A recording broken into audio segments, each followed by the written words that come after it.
Good evening, ladies and gentlemen. Yes, I am Turbado.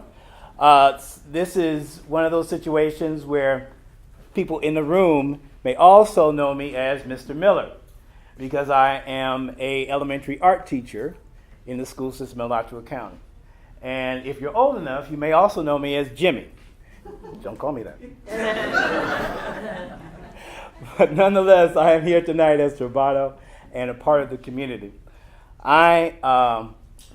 I have always been involved in the arts. My first recollection of being an artist, I was in my grandmother's living room. And I had, with a crayon, I don't even remember where I got the crayon, but I had drawn a beautiful, beautiful drawing. And I had birds and trees and all kind of different scenes.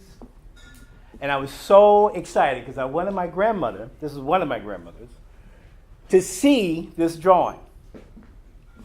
And of course, with my excitement, when she came in the door, I said, Grandma, look what I did. Of course, the reaction was not what I expected, since I had drawn this on her newly painted living room wall. I remember going upside down. And I don't remember anything after that, really. But I do recall later on a big bowl of blackberry doobie. And if you ever had blackberry doobie, there's a piece of heaven right there. And the next day, in front of me, after I've gone through the tears of right, there was drawing pads, markers, crayons from my grandmother saying, now you keep drawing now, but just don't you paint on my wall no more. Yeah. And my art career was born. I come from a line of educators. It's in my blood. My grandmother, Altamese cook, taught 45 years in the school system. She started in a one-room schoolhouse. My grandfather, Gaston Troy Cook Sr., was the first principal at Williams Elementary. My cousin, Dr. Shelton Davis, was at the little school for many years. My father, sociologist and professor at Dutchess College in upstate New York. I tried to run away from being a teacher. I can't help it. It's in my DNA. So I can't say that I am very proud of my legacy and continue on with my legacy of being a teacher.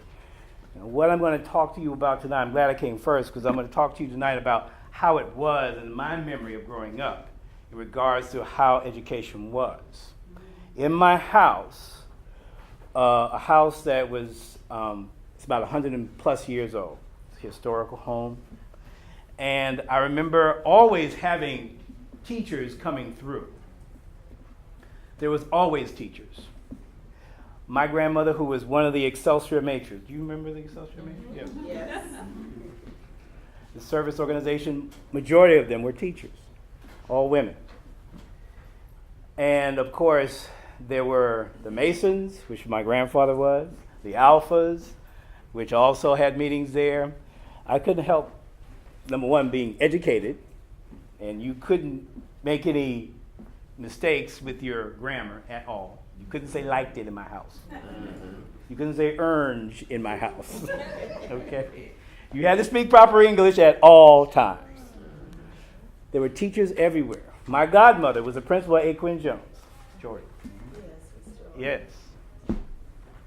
I couldn't get in trouble. Of course, back then, if you got in trouble, you got a spanking at school. Okay? And you got a spanking going home. And you got a spanking at home. I got in trouble once. I got 4 spankings that day. I never got in trouble again. At least, I never got caught. Look, Aquin Jones. Let me give you the history. These teachers, they weren't just teachers. You see, what you need to understand is that the community was the school.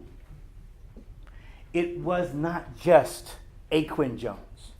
And Aquin Jones was not a school for bad kids. Aquin Jones was from K up to, I think it was middle, well, high school at one time, right? Yes. Okay? People took their education seriously. Aquin Jones was a cornerstone of the community. And the teachers never stopped teaching. After they left school, there was usually a group of kids following like ducks along the way back to their home. Wilhelmina Johnson lived right down the street from Aquin Jones. And you didn't play with Miss Johnson. Let me tell you something right now. You didn't play with Miss Johnson. She's as serious as she is. She thought she was serious. Okay? And if she called your name, you better sit up straight. And nobody made a move. Nobody. None of the problems all the problems we have now, none of that occurred in the schools. No. Because everybody was engaged with the discipline, engaged with the educational process. You see, the community was the school. The teachers were not just teachers. They were also business owners. They were also devoted churchgoers. They were also leaders. Okay? Our community was thriving. Fifth Avenue is not what you see today. On that one street, you had a movie theater. You had a pharmacist. You had restaurants, a lot of really good restaurants. Reverend Cato's Hamburgers, you remember that? You got to take a bath after Reverend Cato's Hamburgers.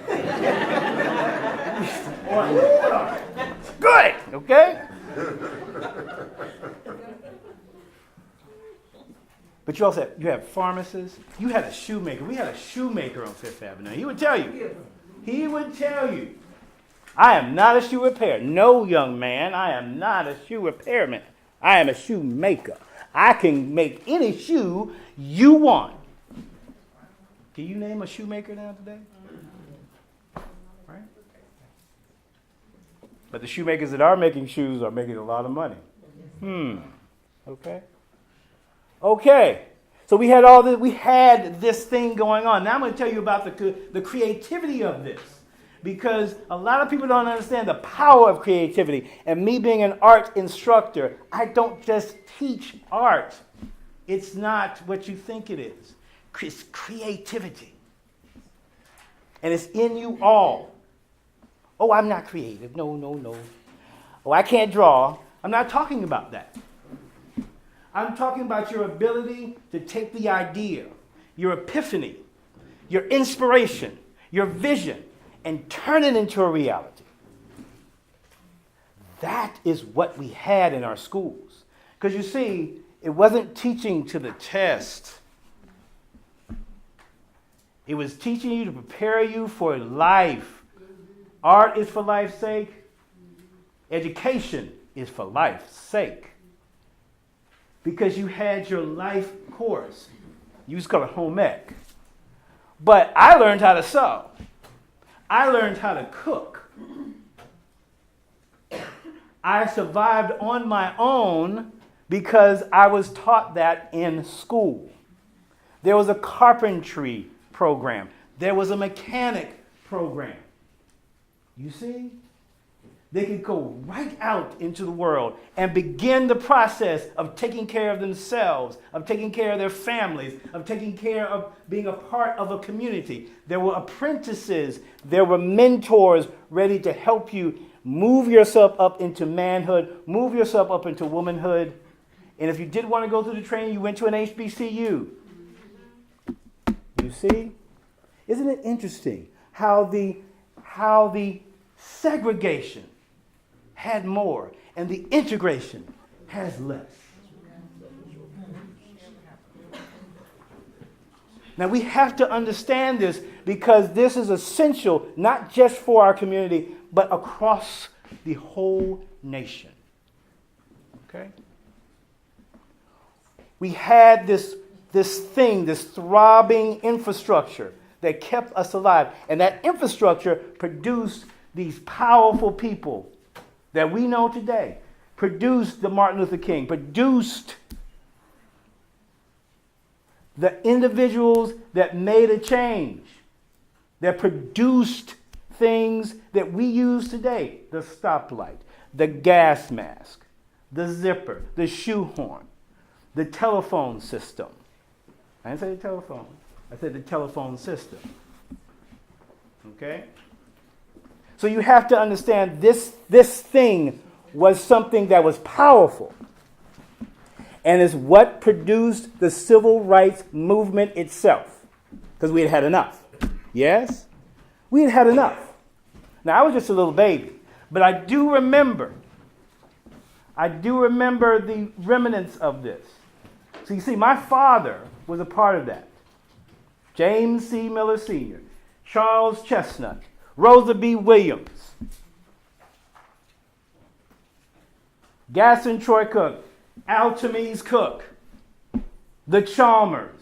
Oh yeah, they were on the forefront. These are legends, living legends. Rosa B. Williams will never tell you exactly everything that went on.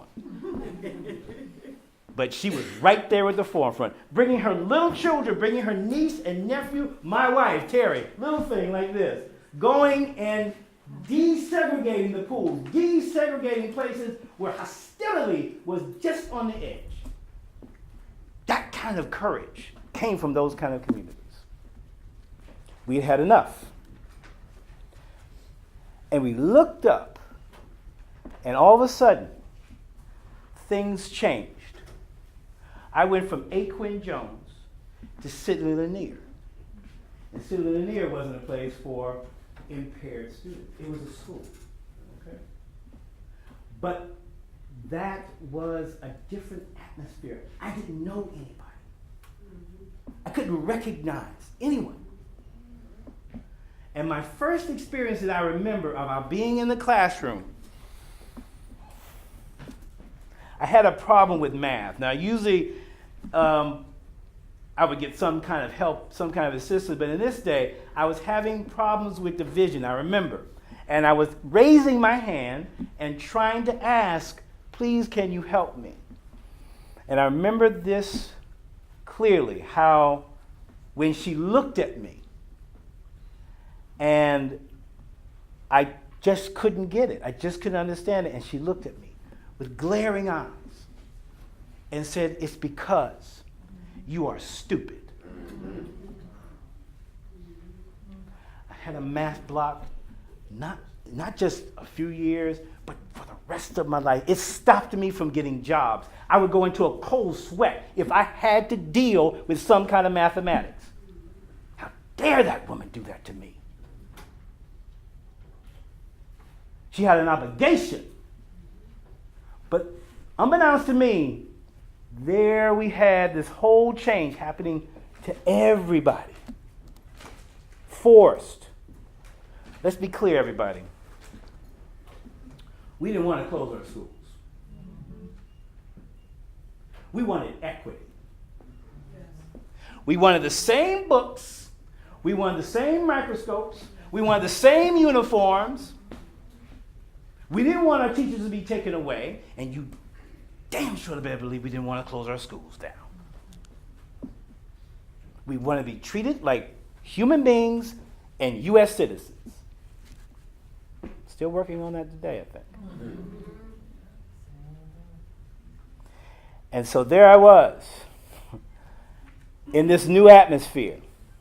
And my grandmother, the resourceful Altamiz cook, God rest her dead, she was just determined.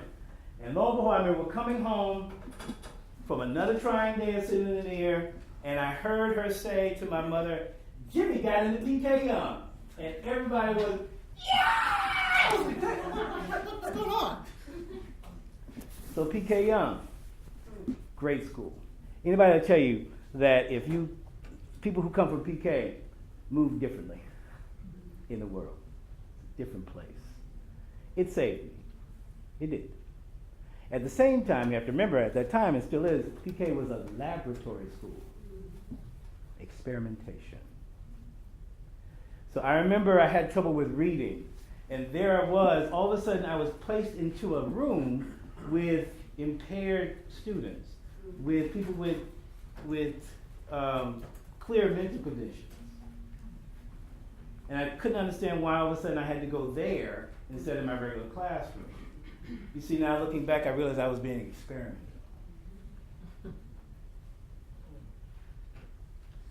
And there's a lot of experimentation that still occurs today. Okay? And you have to understand that there's a clear-cut intent to maintain something that does not benefit us as citizens, in my opinion. Now look. So here we are in this state of condition. Here we are a little bit further down the line, and things seem better, and some things seem a whole lot worse. Wake up, Neo. The Matrix has got you. Now, education is designed for empowerment. Let's be clear about that. It should empower you. It should enable you to stand up and move in the world with freedom and clear intent. It should not disable you.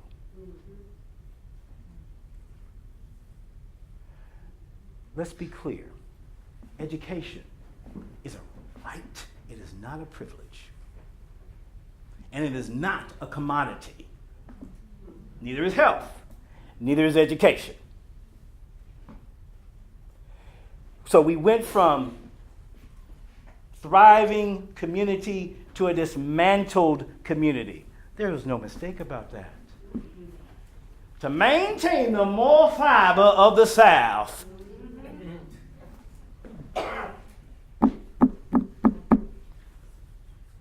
things are still, some things are segregated, some things are integrated, right?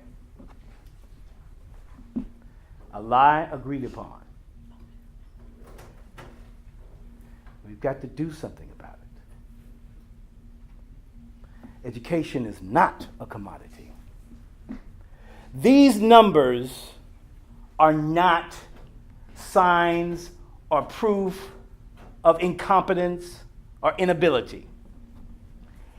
It is a measurement of pain. It is a measurement of trauma. There is no coincidence that across the nation, drugs went into the black community, into the poor community. When asked, J. Edgar Hoover said, what is the main problem with the security of the nation today? J. Edgar Hoover said, black unity. And if you know anything about the history of J. Edgar Hoover, he was clear in intent of making sure that was going to change. And so in the COINTELPRO situation, he dismantled and neutralized every threat that he possibly could.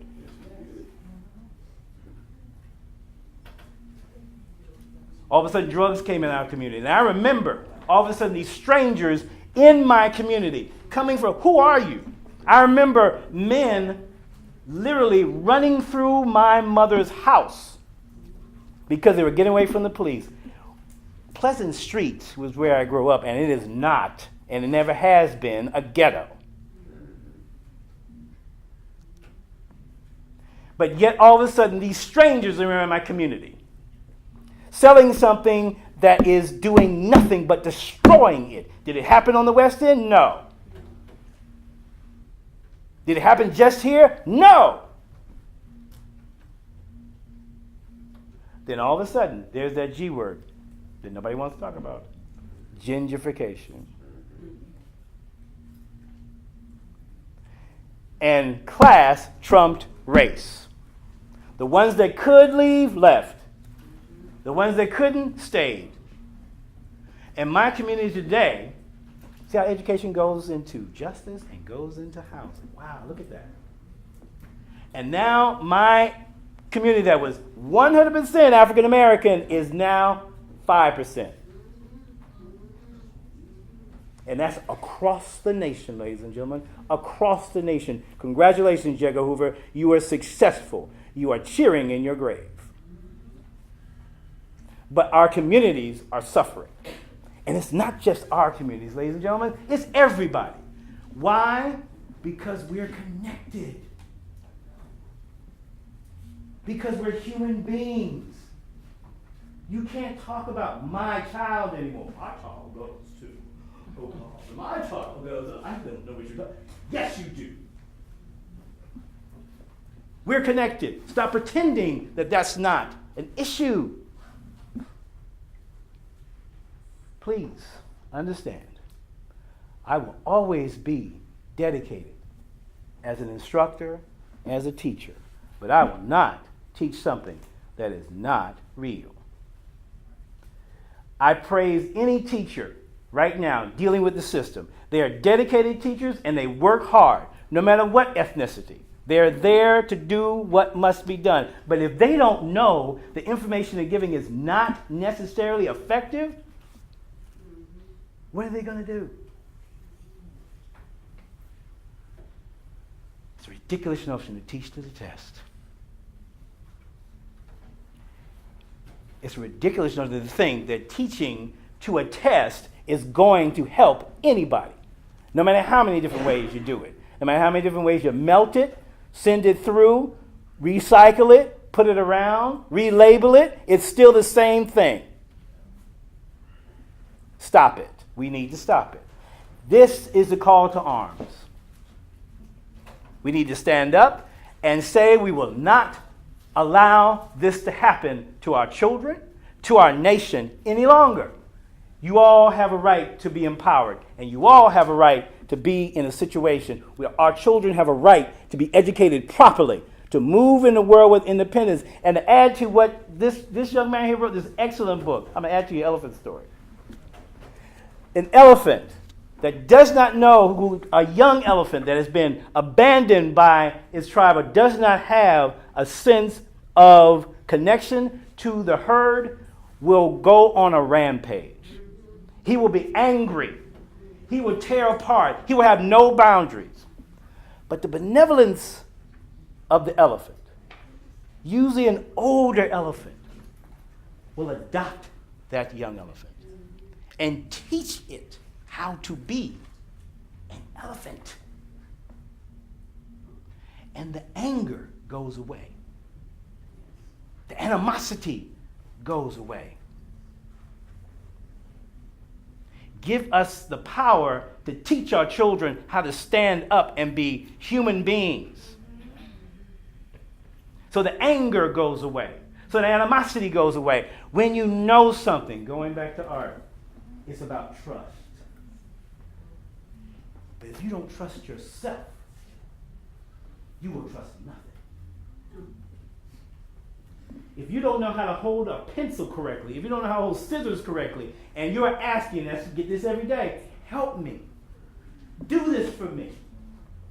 You are turning that child into a victim. You are turning that child into a consumer. And fear is right on the edge. And they get desperate. And they don't have options. And they steal. Not just to steal, but they're stealing for their family. They're trying to do what they can to stand up and be men, to stand up and be women, the best way they know how. So they hustle. And then they get caught into the system, a system that has already set them up. Because, ladies and gentlemen, there is a seat waiting for your child in jail, in a private-owned jail. Yes. If you don't know what's going on, then you don't know what to do about it, right? That should be illegal. But it's not. Is that purposeful? Is the intent? Can't have a jail without inmates. Wow. The insidiousness of this. With our water, with our housing, with our justice, it's all connected. Talked enough? Educate yourselves. Empower yourselves. Know exactly what's going on. And once you get educated, believe you me, young man, they can never take it away from you. Thank you.